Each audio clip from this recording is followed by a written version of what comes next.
The life of a flower lady is tough. It's no bed of roses like some people think.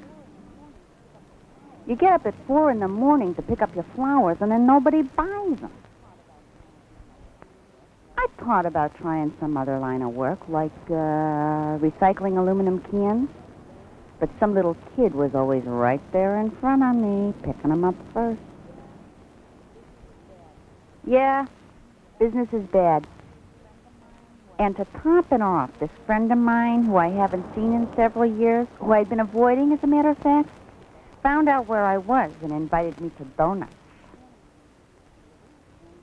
Annie's her name. Annie Fowler. And it was Annie who got me into the flower business in the first place. You see, I had been hearing strange things about Annie for some time, and then right out of the blue, boom. Annie had been doing quite nice for herself, working the posh bars downtown. They even let her into some of the better hotels. And then she got a stand in the financial district and was making out like a bandit when, boom, she disappeared just like that off the face of the earth. I heard she was off in strange places like Calistoga and Reno doing weird stuff. And even her brother didn't know where she was.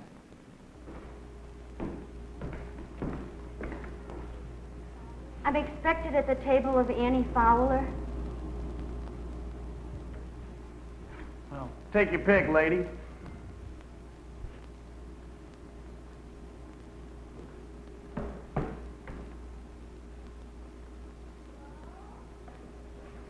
Hello?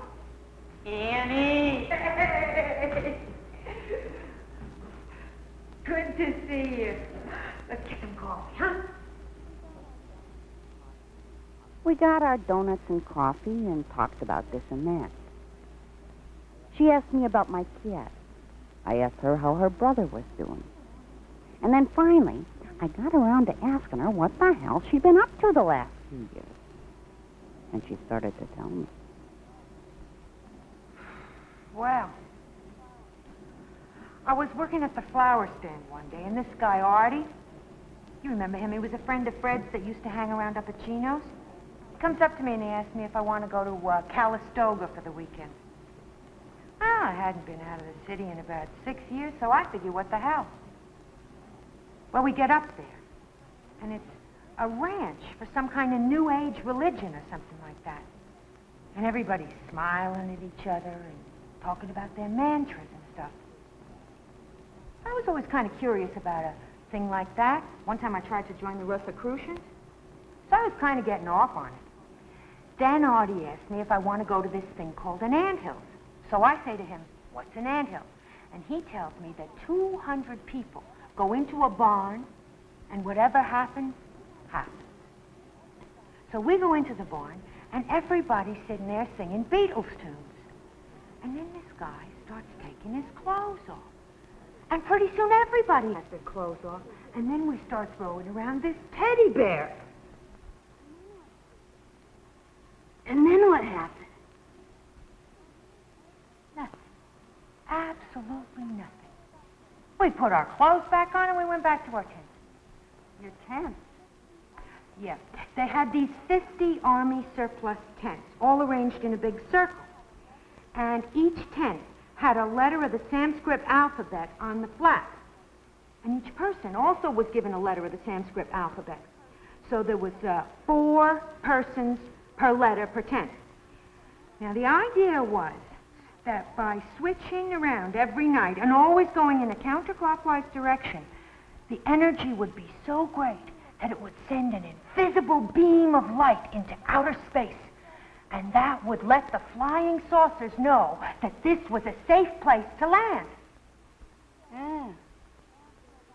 So anyway, after about a month of all this teddy bears and switching and tantric horizontal companionship,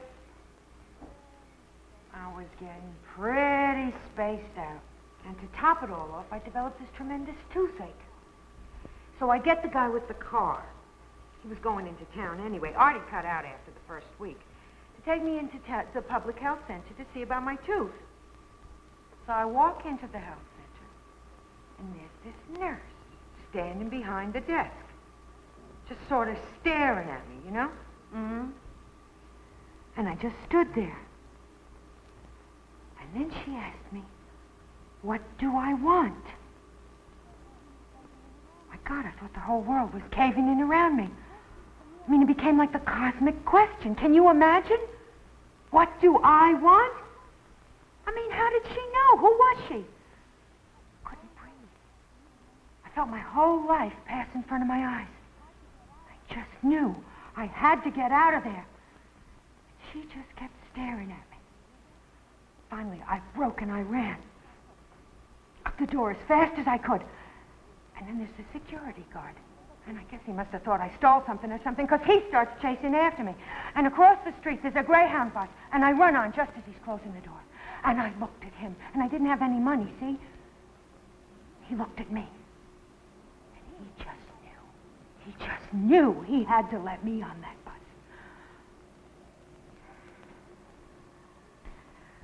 I don't know how to explain it. Anyway, the bus was going to Reno. So I went in the back and I sat down. And you can imagine the state I was in. And then I looked at my reflection in the window, and I saw this giant peacock sitting on the top of my head. And then what happened? When I got to Reno, I got a job as a cocktail waitress in a bowling alley. And I spent most of my time practicing yoga and reading Alan Watts and looking for enlightenment. No, I mean, what happened to the peacock? But that's just it, Flo. I mean, that's when I realized the tremendous power that I really had. He had to let me on that bus, and he didn't even see the peacock. But how do you know that? I mean, maybe he let you on the bus just because you had this giant peacock sitting on your head. People don't really see anything anymore.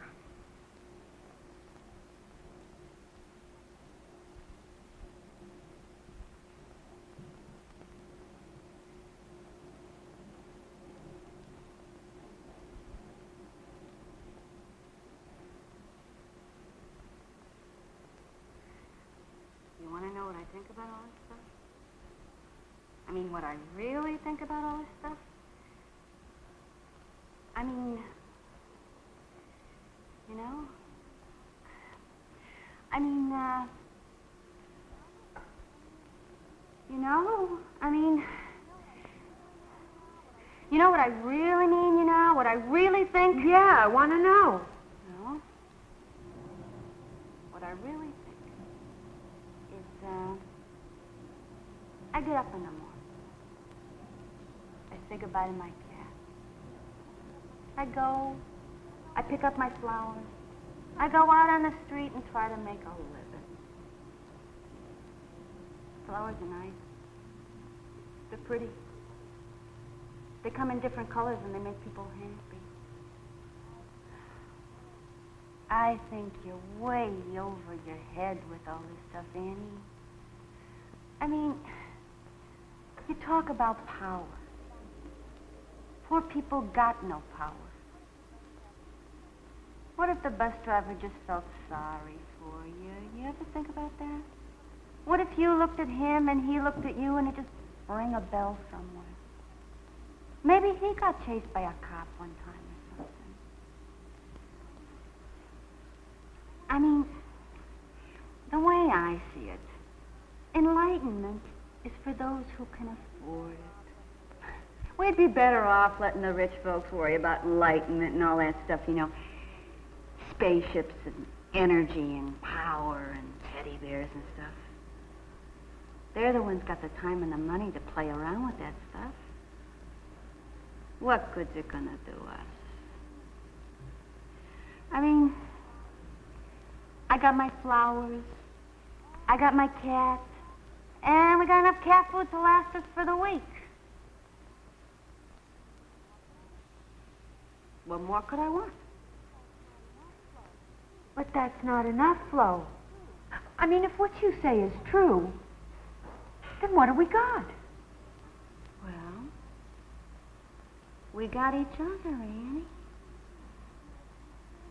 You know, 9 out of 10 people in the world is poor.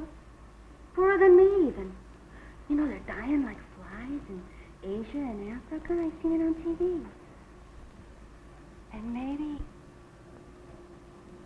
just maybe, if the rich people get really enlightened, you know, I mean, really see all the misery that's around them, well, maybe they'll spread some of that money and power around a little.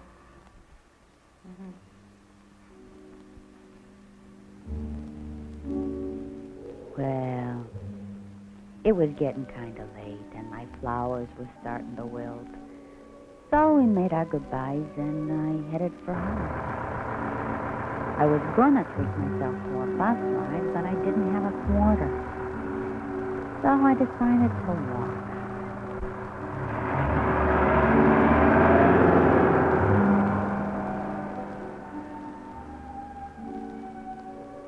When I got home, my cat Harriet was waiting for me. And I told her all about my donut with Annie.